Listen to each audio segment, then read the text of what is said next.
From inside the palace, Allende refused to leave, true to his promise not to surrender the government for which the ordinary people of Chile had voted.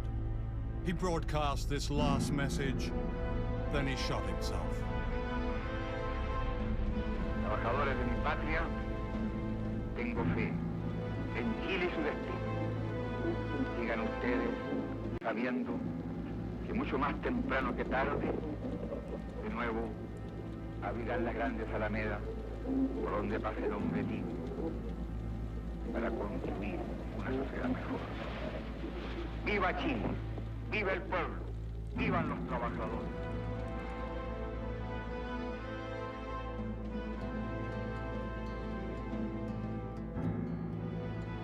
This is where they tortured and killed them. Villa Grimaldi was once a palatial home in a suburb of Santiago.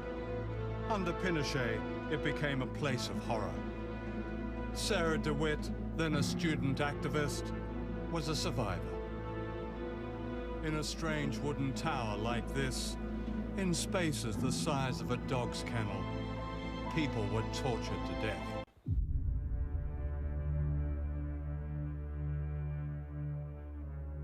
They took me to this room. You know, they were punching me, hitting me, grabbing my nipples, telling me that I was a whore. So they asked me to take off my clothes, and they tied me up. And then they started giving me electricity. Now, the electricity was all the time inside my vagina, in my breast, and then it was going round, you know, round my body, my legs, my arms. And well, they did that, you know. They would stop asking me questions, you know, and then touching me everywhere, and shouting, abusing, and then they would go, they continue with electricity. When they started to torture you all, yeah, what did they do to you then? The techniques they used were beating you, especially in sort of places where it could become very painful, with rubber truncheon, and especially the genitals and the soles of the feet, and you know, the arms and various.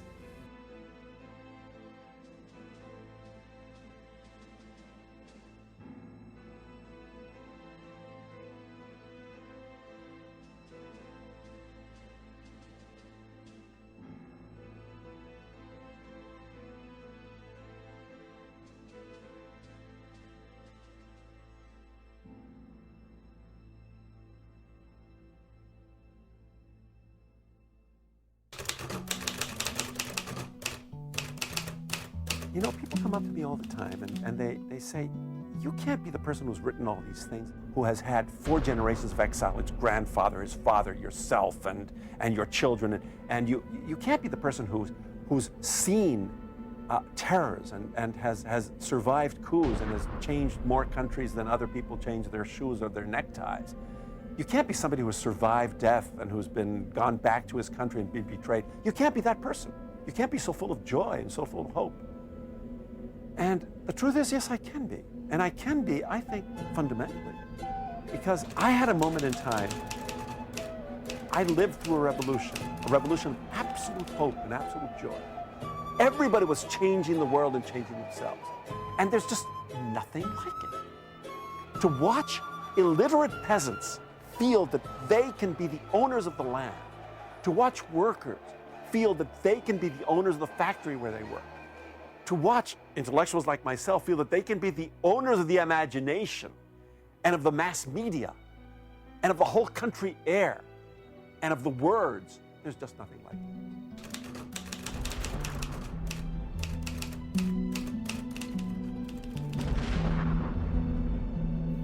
And then the dream was crushed. One day there was 1 million of us marching down the Alamedas of history, and the next day we were running for our lives. And many of those people were killed. They were exiled. They were disappeared. They were tortured. And I went into exile. And if the country was crushed and democracy was crushed, well, I was super crushed. I felt as if I was just being torn apart. And for me, the main problem as a writer was that I became silent. I lost my voice. I didn't know what to say because the words that I had said, the dream I had, seemed to have been destroyed. It seemed to have led not to joy and brotherhood and friendship and solidarity, but to the destruction of everything, to death. And so I had to find a way of speaking about that dream and to keep that hope alive without lying about it at all. I had to learn the lessons. I had to learn that there were mistakes that we made during that revolution, and yet not say goodbye to the desire for that revolution itself. I had to find out that one needs to be cautious and prudent. One needs to compromise. One needs to be careful. One needs not to dream as a wild man would, but to dream in the rationality of reality. I had to learn that, and I had to learn at the same time not to throw the whole dream out, not to become conservative, not to betray the people who had dreamt that with me. I needed that. And I'm not sure, but it took me a long time. It took me many, many years to write this book. This book is the story of how I kept on dreaming. And yet at the same time, I learned many lessons. So that dream, the next time that it comes up, and it keeps on coming up, would be a better dream, would be a dream that would be within the confines of what can really be possible. And yet I continue to think that everything is possible. You just have to learn. You have to learn many things.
Dear friends, I want to send my warmest regard to all of you who participate and believe in a more equal world for all of us, women, men, and children. This is part of our history, a memorial. No one can enter here except us and guests like you. Today, the National Stadium has been totally remodeled, except for this part. In honor of the victims, the original gate and wooden benches have been preserved.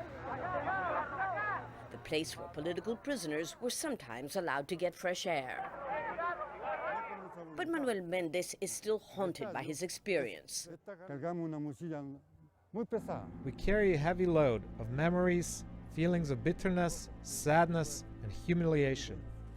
Chile returned to democracy in 1990 and began confronting the truth about the estimated 35,000 people who were tortured, killed, or disappeared. Today, Chile is a modern, prosperous country, certainly by Latin American standards. But 40 years has not been enough to turn the page on the past. There's still too many people whose missing loved ones have never been found, and too many perpetrators of human rights violations who've never been brought to justice. And on this election year, Chile's two leading candidates for the presidency seem to underscore a still present ideological divide. Former Socialist President Michelle Bachelet, who is running again, is the daughter of an Air Force general loyal to Allende, who died in prison. Her main conservative rival, Evelyn Matei, supported the dictatorship and is the daughter of another Air Force general, a member of the military junta. A coincidence, perhaps, that's contributed to a national catharsis spurred by this anniversary. Now, for the first time, some of the staunchest advocates of the 17-year dictatorship are asking for forgiveness. An apology that has taken 40 years, but which may help to finally heal Chile's wounds.